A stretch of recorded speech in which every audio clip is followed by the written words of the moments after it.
Hello viewers, in today's video on my YouTube channel we will discuss about the symptoms of a bad CVT, continuously variable transmission, symptoms and diagnosis.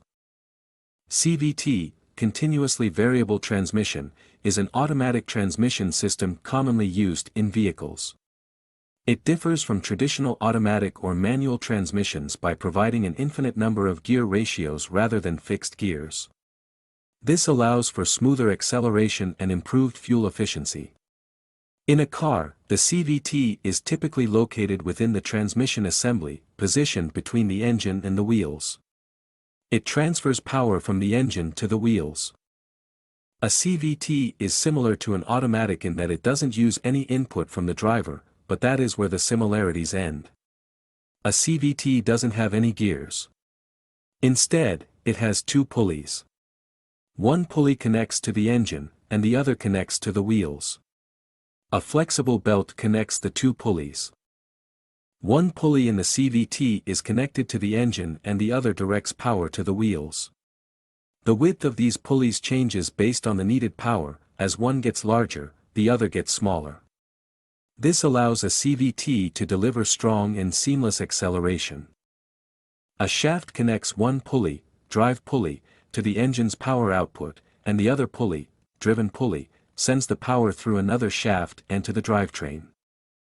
As those pulley diameters vary, so does the speed and torque ratio for the power transmitted. Think about it like the gears on a bicycle. If your pedals connect to a large gear and send the power to a smaller gear, one rotation of the pedals can equal several wheel rotations, perfect for low-speed acceleration. Going from a small to large gear does the opposite. In essence, this is the concept behind both an automatic and CVT transmission. With a CVT transmission, those variable pulleys act like the gears of a bicycle, and the belt acts like the chain connecting them. When you get moving from a stop, the pulley diameters optimize accordingly to favor torque for acceleration. At high speeds, the ratio changes to select efficient and smooth horsepower delivery, in turn letting you cruise along efficiently and smoothly. The driving pulley may also be referred to as the input pulley because it is where the energy from the engine enters the transmission. The driven pulley is so named because the driving pulley is turning it. Also referred to as the output pulley, it transfers energy to the driveshaft. The gear ratio of a continuously variable transmission, CVT, can vary continuously within a range, allowing for an infinite number of gear ratios. This allows the engine to operate more efficiently by always staying at its optimal RPM for a given driving condition. The CVT has multiple qualities that make it a better choice than the automatic transmission. They are more efficient, and offer a better fuel economy for drivers. With a continuous variable transmission, these vehicles can find the proper gear ratio much faster, and at every speed. This creates a smoother ride than an automatic transmission could provide. While the CVT was limited to eco-oriented vehicles in the automotive world during its early years, you can find a CVT in everything from family SUVs to sporty sedans today. The CVT is still perhaps the best choice for internal combustion efficiency, though, and it makes those eco-oriented choices even better. The CVT ratio is changed by varying the radius of the V-belt on the primary and the secondary pulleys accordingly. To vary these radii, the primary and the secondary pulley sheaves need to be moved axially. What are the common CVT problems? 1. They have no feeling of connection between the accelerator and the engine during acceleration. 2. There are limits on the engines that can work with a CVT in terms of power and size. 3. They don't last as long as a conventional transmission. 4. CVTs are harder to work on. Even basic maintenance often needs to be done by a trained mechanic. Symptoms of potential issues with a CVT in a car may include 1. Slipping or jerking. The vehicle may experience a loss of power, hesitation, or a feeling of the transmission slipping during acceleration. 2. High RPM at constant speed. The engine may rev higher than normal even when driving at a consistent speed. 3. Delayed engagement. There might be a delay or hesitation when shifting from park to drive or reverse. 4. Check engine light. A lit check engine light could indicate a variety of issues with the CVT, including sensor problems, electrical faults, or internal mechanical problems. 5. Overheating. The transmission could overheat, leading to warning lights on the dashboard and potential damage to the system. 6. Unusual noises, whining, grinding, or other abnormal sounds coming from the transmission can indicate a problem.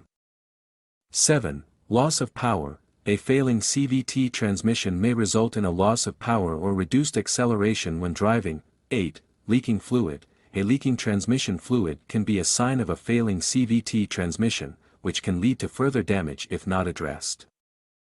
Diagnosis. Diagnosing a bad CVT typically involves a combination of visual inspection, checking for leaks, worn components, and damage, computer diagnostics, using a scan tool to check for error codes and other data from the CVT's control system.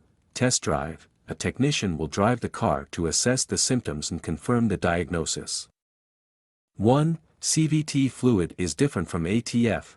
Conventional automatic transmissions use ATF or automatic transmission fluid. ATF functions similarly to synthetic engine oil in that it reduces or prevents friction while cooling the entire transmission unit. On the other hand, CVT fluid is different. Since a CVT has chain-driven pulleys or rollers that rely on friction to function perfectly, CVT fluid has friction modifiers that provide adequate friction while protecting the unit from excess heat. CVT car care tips. Like the engine, the CVT in your vehicle requires periodic maintenance. Most of the long-term problems associated with CVTs have something to do with inadequate fluid maintenance. Similar to conventional automatics, the CVT needs regular fluid replacement to function efficiently. 2. Replace the CVT fluid periodically. Here's another reason to consult the owner's manual of your CVT-equipped vehicle. Not all cars are the same, but all vehicles require periodic transmission fluid changes. Check the owner's manual to see the required maintenance interval. 3. Check the transmission dipstick. If the engine has a dipstick, the transmission has a dipstick, too. However, not all CVT-equipped vehicles have a transmission dipstick. The dipstick will also tell you if the fluid needs replacement. Most CVT fluids have a reddish hue. If the oil in the dipstick is dark brown, black, or has a burnt odor, replace the fluid immediately. 4. Avoid heavy towing. Unless you have a heavy-duty pickup truck, you should avoid towing heavy loads with your CVT-equipped car. Towing puts undue stress on the transmission and may cause it to overheat under constant duress. In conclusion, although CVTs are lighter and more compact, it does not mean they are cheaper to replace when damage occurs. On the other hand, CVTs are more expensive, and not all mechanics or service centers have the inclination or expertise to repair a CVT. If you suspect a problem with your car's CVT, I recommend consulting a professional mechanic or authorized service center for an accurate diagnosis and appropriate repairs. They will have the necessary expertise and equipment to address any CVT-related issues effectively. Thank you for watching this video. If you liked the video, please like it and leave a comment. If you are new to the channel, please click the subscribe button.